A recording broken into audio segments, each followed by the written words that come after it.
page 92 forward, says, but he knew no more about usual trade than Baby Joe. There was one thing he could do, however. He had always had some skill at drawing and painting, and as a boy his father had humored him by letting him have some lessons in art. Now he found that he could get occasional work by painting panels and murals in taverns and public houses. It was a sorry come-down for the son of a nobleman.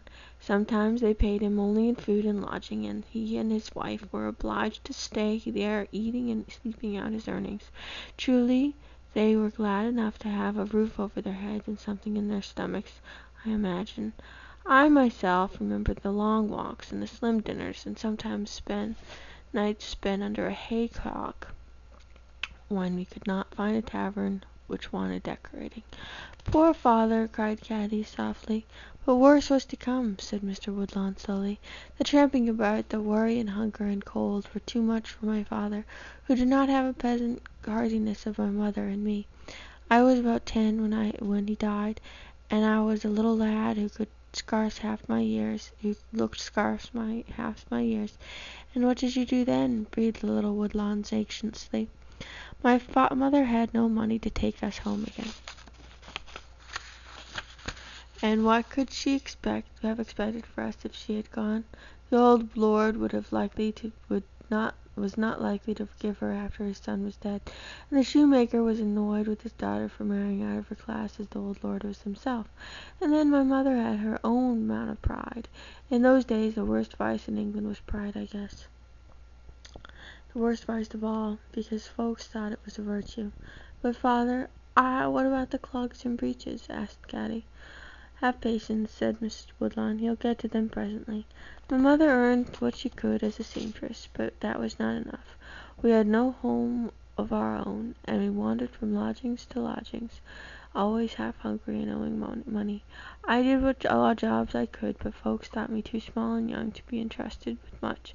I was a lively lad, as gay as a cricket, in spite of my troubles.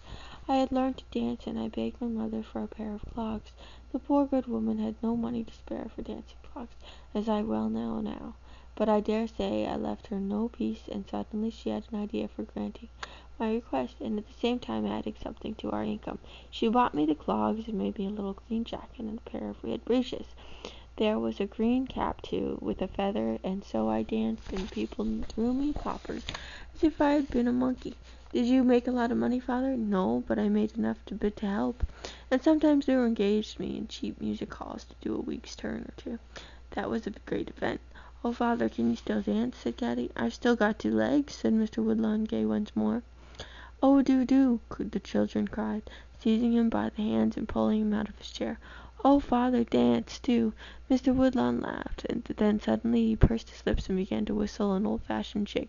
Tap, tap, tap, went his toe and heel, and suddenly he was jigging and clogging and snapping his fingers to the astonishment of the open-mouthed children. They formed a delighted ring about him, clapping and shouting and keeping time with their feet. Mrs. Woodlawn got up quickly and went to her bedroom. Nobody missed her, nor heard her open the drawers in the chest where the linen was kept. When the dance was over, and father sank breathless and laughing into his chair, Mrs. Woodlawn came out with a small oil painting in her hands. "Your father will never show you this," she said, "so I'm going to." "No, Harriet," begged Mr. Woodlawn, still laughing and panting. "It's too foolish. The children shall judge of that," said his wife, and she propped a canvas on the table. It was a dim picture painted in an old style of a very funny little boy. The little boy seemed scarcely more than a baby, and he was dressed in a quaint little sailor suit with a wide-brimmed hat.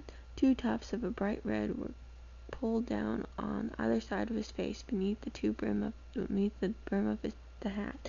Everybody began to laugh, and yet there was nobody sad and wistful, too, in the eyes of the strange little boy who looked at them. "It's your father," said Mrs. Woodlawn, "and it was his poor, dear father who painted it. Your father was only 3 years old." The children shouted with laughter, but Caddie felt a little bit as if she wanted to cry, too. She reached her father's hand and squeezed it. "It's a wicked shame," continued Mrs. Woodlawn tartly. "All that land in England, and a great stone house, even the peacocks. They ought to belong in part to your father, perhaps entirely. Who knows? Think, children, all of you might have been lords and ladies. "No, no, Harriet," said Mr. Woodlawn, growing grave again. "It was a hard struggle, but what I have in life I have earned with my own hands. I have done well. I have an honest man's honest pride. I want no lands and honors, and I have not won by my own good sense and industry." Just then the clocks all over the house began to chime 10. "Ah, my dears," cried Mrs. Woodlawn, "when have you ever gone so late to bed? Scamper now, as fast as you can." Frightened by the idea of sitting up so late, the little children scurried to obey. Clara and Caddie went more slowly upstairs together. Clara's slender shoulders were lifted with new pride, and her dark eyes shone. "Peacocks on the lawn, Caddie," she whispered. "Just think." "Peacocks," repeated Caddie softly, and then suddenly she scowled and clenched her fists, for she was seeing the peacocks through a great barred gate, with a funny little boy in a sailor suit and a wide-brimmed hat, whose wistful eyes looked sadly out between his odd tufts of red hair. Page 297.